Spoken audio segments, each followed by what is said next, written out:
Hello everyone, Jax West from Stephen Avery Project, MAM Gossip, and Justice with Jax.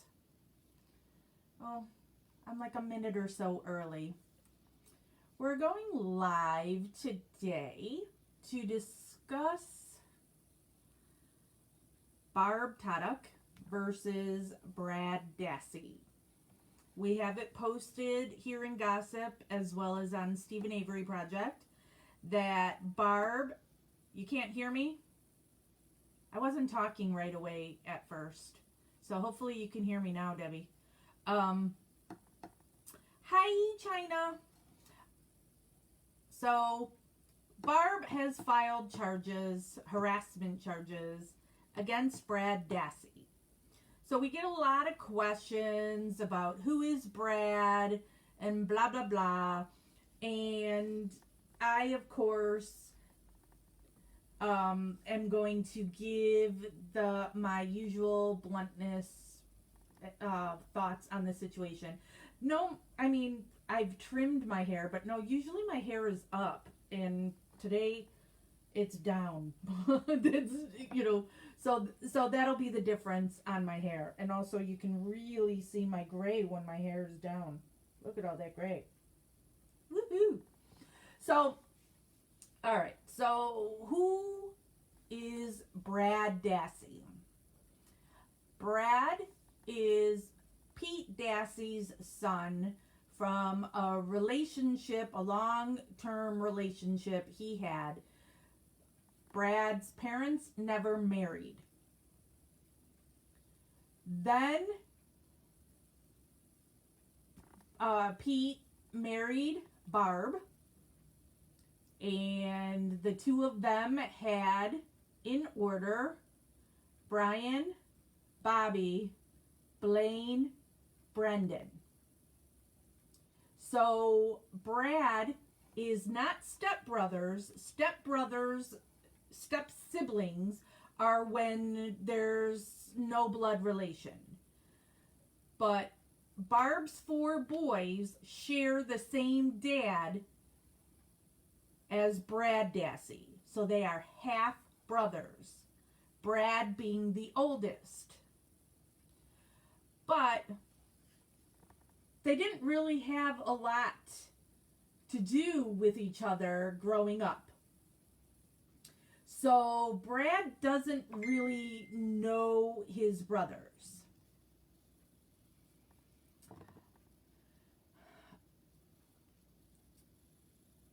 Barb wasn't really a stepmom to Brad. She never treated him well. Barb doesn't care about him at all. Brad is somebody who, being honest, he does put himself out there for attention. When he wants to promote music he wants to do, all of a sudden there'll be some drama that will bring people there, and while there, hey, look at my music. Is he making money? Is he not? Is his YouTube monetized? I don't know. I don't care.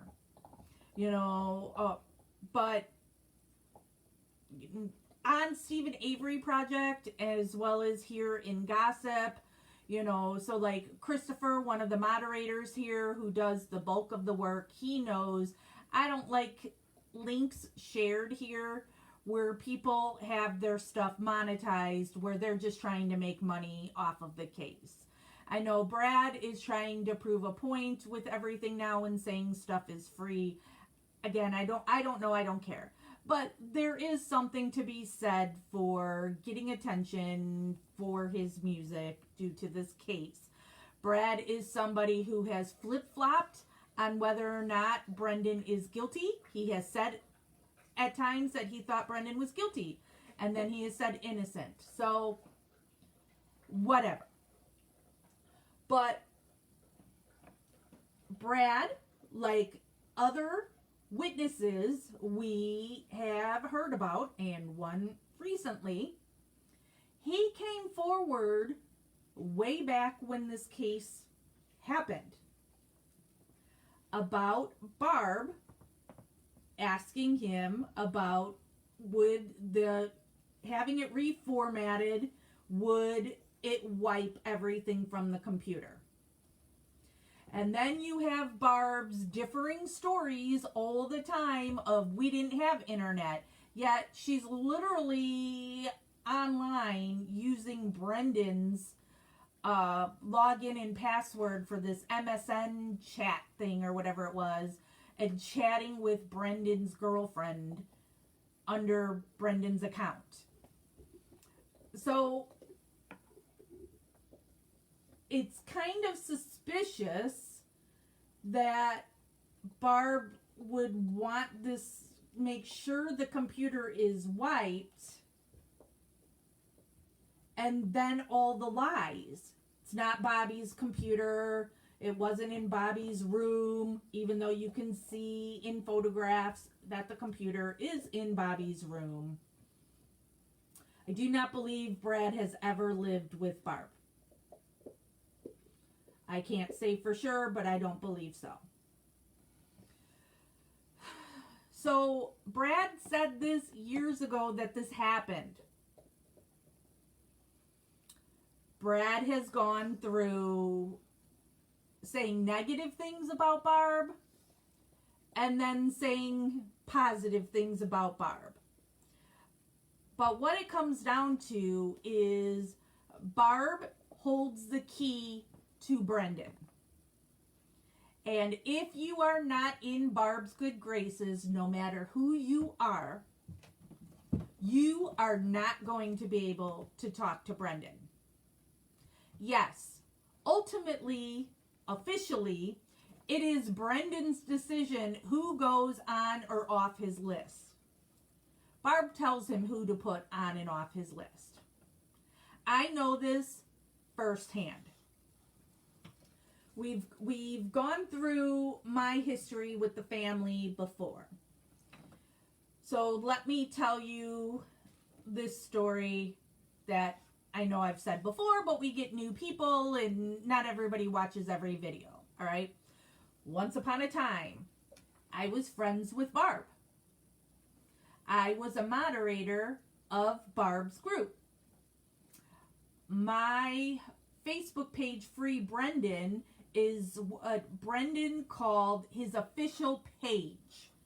So his mom's group was his official group, and Free Brendan was his official page. And I also have it in Brendan's writing, that Brendan had written a letter saying as such, which is dictated by his mother.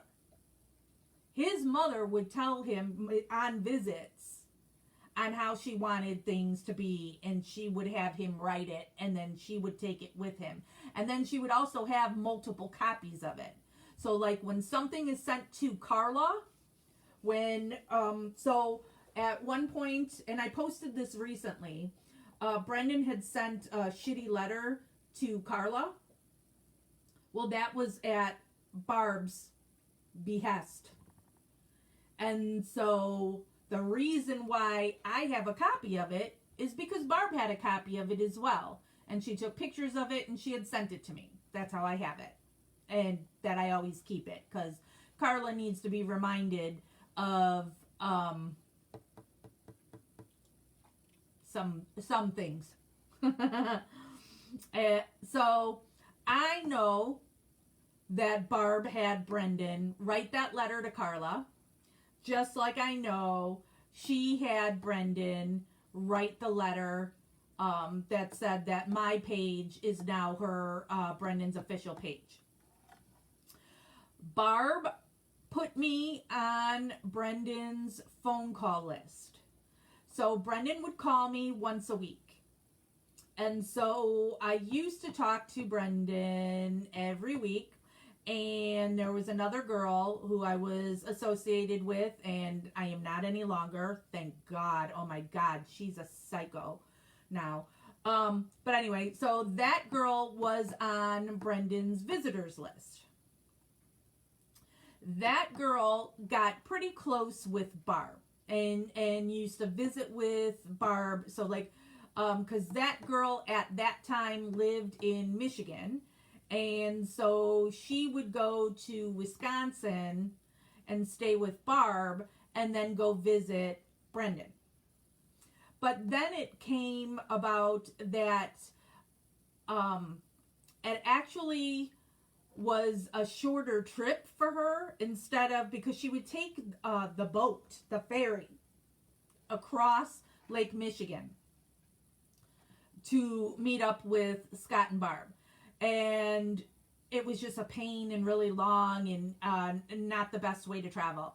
So it was easier for her to drive here to my house, Chicago suburb, and then drive from here to Brendan's prison. Because I actually, even though I'm in Illinois, I was closer to his prison at that time in Portage than Barb was. And so there was this one weekend that the girl was coming from Michigan, and she was going to visit Brendan.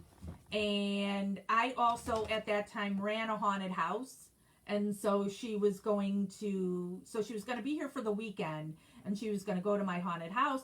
Well, I had invited Barb and Scott to go as well, but there was another alleged supporter who was, and I can't remember where she lives. She lives on the East Coast though. But she was going to visit Brendan, and so she was flying in and was going to see Barb and Scott as well as visit with Brendan. So Barb didn't come down here. Well, the girl that was coming here now got all jealous that this other girl was going to be spending time with Barb and that she was spending time with Brendan. And visits, you're only allowed X amount of visits a month, and it will be only X amount of visits on a weekend, and blah, blah, blah. So what the girl had said we had an admin chat group message. So she said it in our admin chat for the Brendan support page, that if that other girl screws up her visitation with Brendan, that she'll cut her, is the way she worded it. So what happened then is this girl who was coming to my house was Barb's number one in her line of admin, moderator, whatever you want to call it. So a girl who wasn't number one, name of Tracy Keogh from Australia,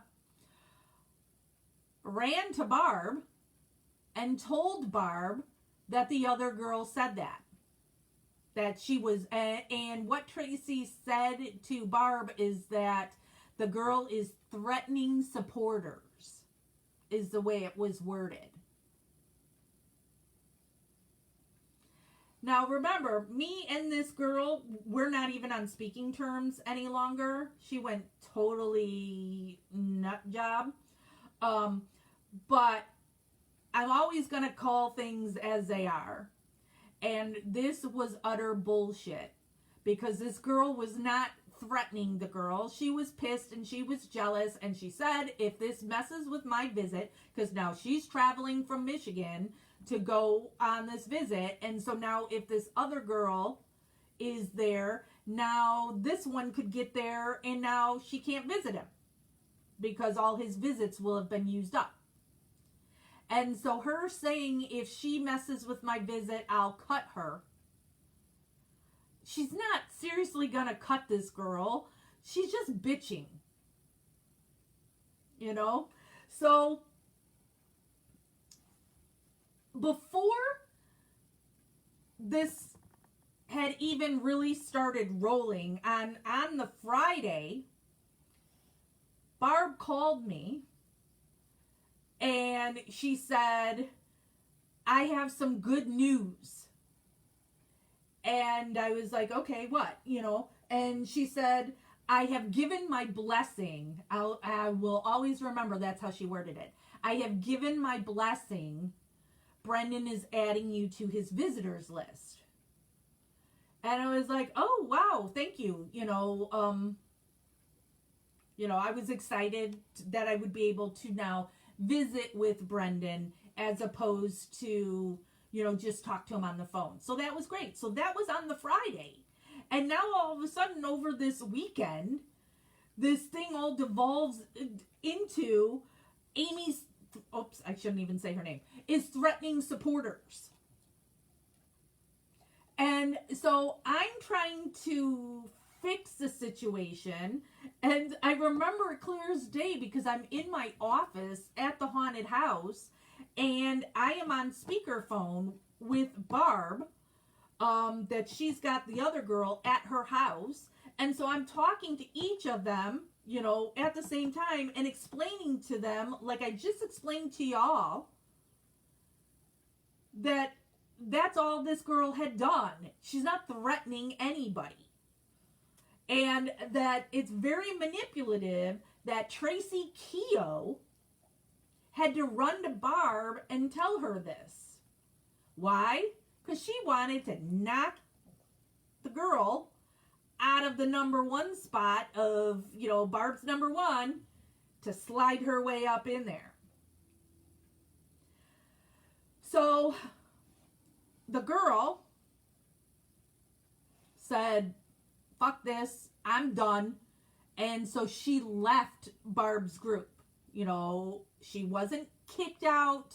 She left it because she's like, I've had it. Not playing this game. I'm out. I was still there as a moderator originally. But then all of a sudden on Monday, Scott Taduk, who was also listed as a moderator or an admin, so he had executive powers of the group or whatever, he then removed me as well. And I'm like, okay, I didn't do anything at all. And then Scott makes a long post in the group telling supporters that I've stolen money from Brendan. Which is 100% not true.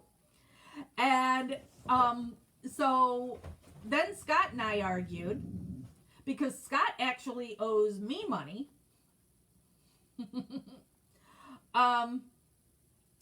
And so then Scott apologized to me and made me an admin again, or a moderator again of the group, which was really weird. But then got upset again and removed me. I don't know. And then Barb was trying to get that girl to come back. But her rule to the girl was, in order for her to bring her back, she can't be friends with me anymore. So it became like this weird jealousy thing. That because the girl would come to my house, Barb was taking it like we're now not being friends with her. Now, mind you, me, Barb, and the girl all have the same Brendan Dassey tattoo on our thighs. Oh, I just got an email. Oh, no. An email I sent to Melissa has been approved for delivery. I never get the prisons on how long it takes. I sent that email to Melissa probably on Saturday, and here I am getting it's been approved. And what day is it? Tuesday? Anyway. So now I become the bad guy in all of this when I'm not the one that said anything